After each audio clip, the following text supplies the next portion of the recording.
अच्युतं केशवं कृष्णदामोदरं रामनारायणं जानकी वल्लभम्। अच्युतं केशवं कृष्णदामोदरं रामनारायणं जानकी वल्लभम। कौन कहते हैं भगवान आते नहीं, तुम मीरा के जैसे बुलाते नहीं।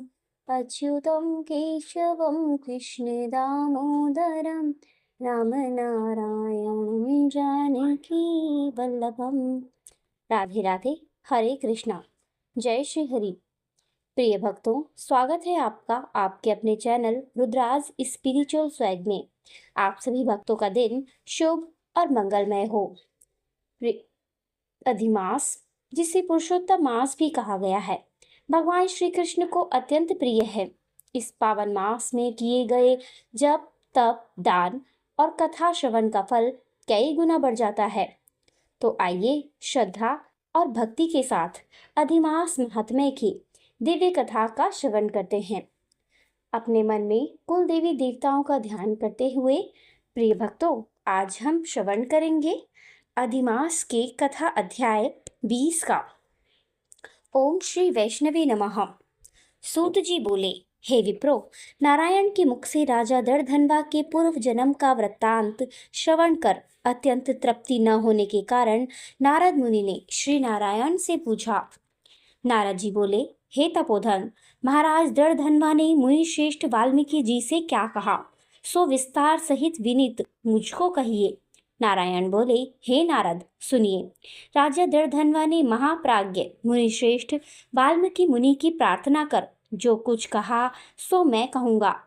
दर्धनवा बोला, मोक्ष की इच्छा करने वाले लोगों से पुरुषोत्तम मास का सेवन किस प्रकार किया जाए, क्या दान दिया जाए और इसकी विधि क्या है, यह सब संपूर्ण लोक के कल्याण के लिए मुझसे कहिए, क्योंकि आपके समान महात्मा संसार के हित के लिए ही पृथ्वी पर भ्रमण करते हैं। यह पुरुषोत्तम मास स्वयं साक्षात पुरुषोत्तम भगवान है। उस पुरुषोत्तम मास के सेवन से महान पुण्य होता है। यह बात मैंने आपके मुख से भली भांति सुनी है। मैंने पूर्व जन्म में सुदेव नामक ब्राह्मण श्रेष्ठ होकर विधि से पुरुषोत्तम मास का सेवन किया, जिसके प्रताप से मेरा मृत पुत्र उठ खड़ा हो गया। हे ब्राह्मण, पुत्र शोक के कारण निरंतर निराहारी मेरा यह पुरुषोत्तम मास बिना जाने ही बीत गया। अज्ञान से हुए पुरुषोत्तम मास का ऐसा फल हुआ कि मृत्यु को भी प्राप्त शुकदेव उठ खड़ा हो गया। हरि भगवान के कहने पर इस अनुभूत पुरुषोत्तम मास का सेवन किया।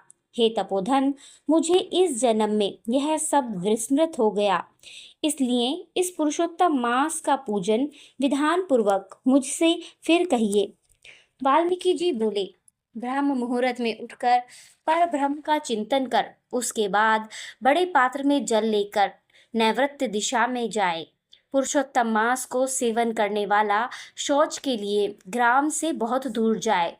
दिन में तथा संध्या में कान पर जनेऊ को रखकर और उत्तर मुख होकर पृथ्वी को तृण से आच्छादित कर वस्त्र से शीर बांधकर और मुख को बंद कर अर्थात मौन होकर रहे, न थूके न ही श्वास ले। इस तरह मल मूत्र का त्याग करे और यदि रात्रि हो तो दक्षिण मुख होकर मल मूत्र का त्याग करे और मूत्रेंद्रिय को पकड़ कर उठे।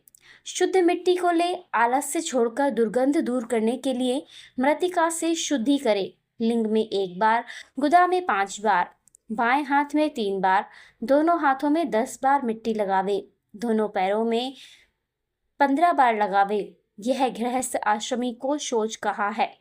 इस प्रकार शौच कर मिट्टी और जल से हाथ पैर धोकर दूसरा कार्य करे। तीर्थ में शौच न करे, तीर्थ से जल निकाल कर शौच करे। 2 हाथ जलवाए गढ़ई को छोड़कर यदि जल में अर्थात तीर्थ में शौच करे तो बाद में तीर्थ की शुद्धि करे, अन्यथा तीर्थ अशुद्ध हो जाता है। इस प्रकार पुरुषोत्तम का उत्तम व्रत करने वाला शौच करे। तदनंतर 16 कुल्ला अथवा 12 कुल्ला करे। मूत्र का त्याग करने के बाद 8 अथवा 4 कुल्ला गृहस्थ करे। उठकर प्रथम नेत्रों को धो डाले, दातुन ले आवे और इस मंत्र को अच्छी तरह कहकर दंत धावन करे। हे वनस्पते, आयु, बल, यश, वर्च, प्रजा, पशु, वसु, ब्रह्म ज्ञान और मेधा को मेरे लिए दो। अपामार्ग अथवा बैर की 12 अंगुल की छेद रहित दातुन कानी उंगली के समान छोटी हो, जिसके पर्व के आधे भाग में कुच्ची बनी हो, उस दातुन से मुख शुद्धि करे। रविवार के दिन काष्ठ से दातुन करना मना किया है, इसलिए 12 कुल्ला से मुख शुद्धि करे। आचमन कर अच्छी तरह प्रातः काल में स्नान करे। स्नान के बाद उसी समय तीर्थ के देवताओं को तर्पण के द्वारा जल देवे और समुद्र में मिली हुई नदी में स्नान करना उत्तम कहा है। बावली कूप तालाब में स्नान करना विद्वानों ने मध्यम कहा है और गृहस्थ को घर में स्नान करना सामान्य कहा है। स्नान के बाद शुद्ध और शुक्ल ऐसे 2 वस्त्रों को धारण करे।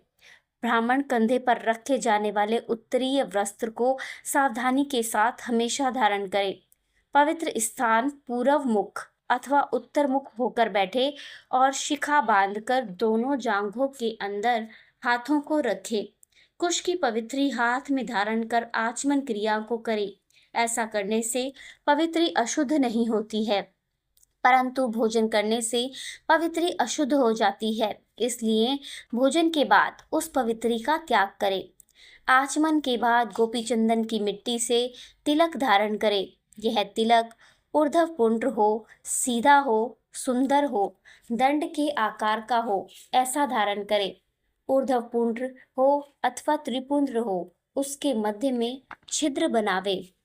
ऊर्ध्व पुंड्र में लक्ष्मी के साथ हरि भगवान स्वयं निवास करते हैं।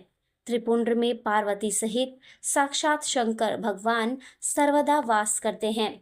बिना छिद्र का पुंड्र कुत्ते के पैर के समान विद्वानों ने कहा है। सफेद तिलक ज्ञान को देने वाला है, लाल तिलक मनुष्यों को वशीकरण करने वाला है, पीला समस्त रिद्धि को देने वाला है। इससे भिन्न तिलक को नहीं लगावे। गोपी चंदन की मिट्टी से शंख, चक्र, गदा, पद्म आदि धारण करे। यह संपूर्ण पापों को नाश करने वाला और पूजा का अंग कहा गया है। जिसके शरीर में शंख, चक्र आदि भगवान के आयुधों का चिन्ह देखने में आता है, उस मनुष्य को मनुष्य नहीं समझना, वह भगवान का शरीर है। जो शंख, चक्र आदि चिन्हों को नित्य धारण करता है, उस देही के पाप पुण्य रूप हो जाते हैं। नारायण के आयुधों से जिसका शरीर चिन्हित रहता है, उसका कोटि कोटि पाप होने पर भी यमराज क्या कर सकता है। प्राणायाम करके संध्या वंदन करे। प्रातः काल की संध्या विधि पूर्वक नक्षत्र के रहने पर करे। जब तक सूर्य नारायण का दर्शन न हो तब तक गायत्री मंत्र का जप करे और सूर्योपस्थान के मंत्रों से उठकर अंजकली बांधकर उपस्थान करे। सायंकाल के समय अपने पैर को पृथ्वी में करके नमस्कार करे। जो कमी रह गई हो उसको इस मंत्र से पूर्ण करे। जो द्विज श्रद्धा के साथ संध्या करता है उसको तीनों लोकों में कुछ भी दुष्प्राय नहीं है। मंत्र है यस्य स्मृतिया च नामुक्त्याम तपोयज्ञ क्रियादिषु न्यूनम संपूर्णताम याति सद्यो वंदे तमच्युतम। दिन के आदि भाग में होने वाले कृत्य को कहा। इस प्रकार प्रातःकाल की नित्य क्रिया को करके हरि भगवान की पूजा को करे। लीपे हुए शुद्ध स्थान में नियम में स्थित होकर और मौन तथा पवित्र होकर गोबर से गोल अथवा चौकोर मंडल को बनाकर व्रत की सिद्धि के लिए चावलों से अष्टदल कलम बनावे। बाद में सुवर्ण, चांदी, तांबा अथवा मिट्टी का मजबूत और नवीन छिद्र रहित शुद्ध कलश को उस मंडल के ऊपर स्थापित करे और उस कलश में शुद्ध तीर्थों से लाए हुए कल्याणप्रद जल को भरकर कलश के मुख में विष्णु कंठ में रुद्र भगवान अच्छी तरह वास करते हैं।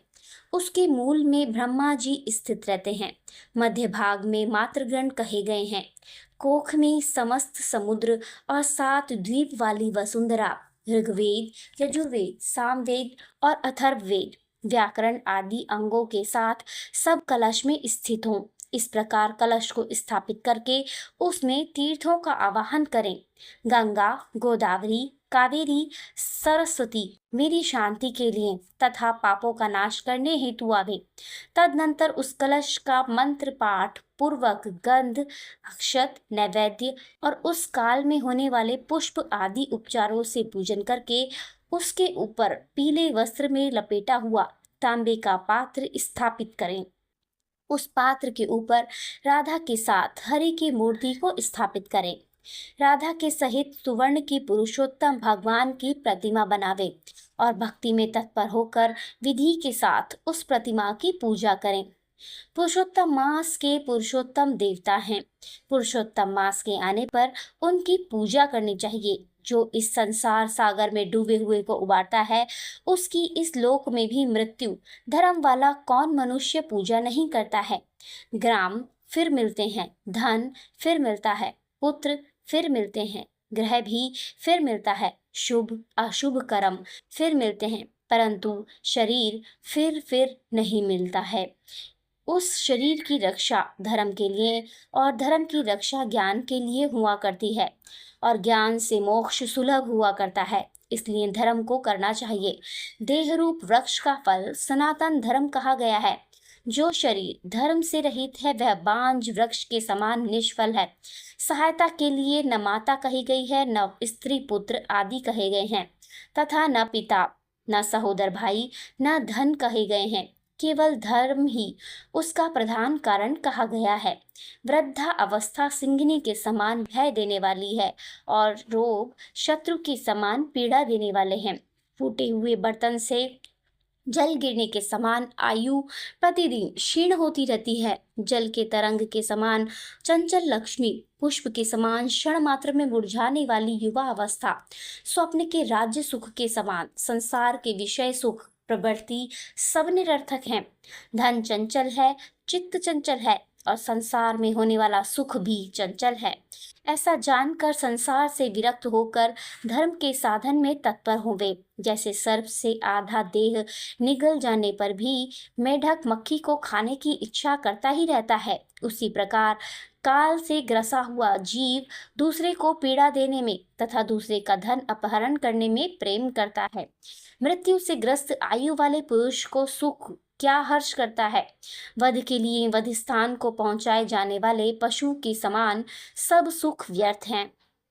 जब धर्म करने के लिए चित्त होता है तो उस समय धन का मिलना सुलभ नहीं होता है। जब धन होता है तो उस समय चित्त धर्म करने के लिए उत्सुक नहीं होता है। जब चित्त और धन दोनों होते हैं तो उस समय समपात्र नहीं मिलते हैं। इसलिए चित्त, वित्त, सत्य पात्र इन तीनों का जिस समय संबंध हो जाए उसी समय बिना विचार किए ही जो धर्म को करता है वही बुद्धिमान कहा गया है। अधिक धन के व्यय से होने वाले हजारों धर्म हैं।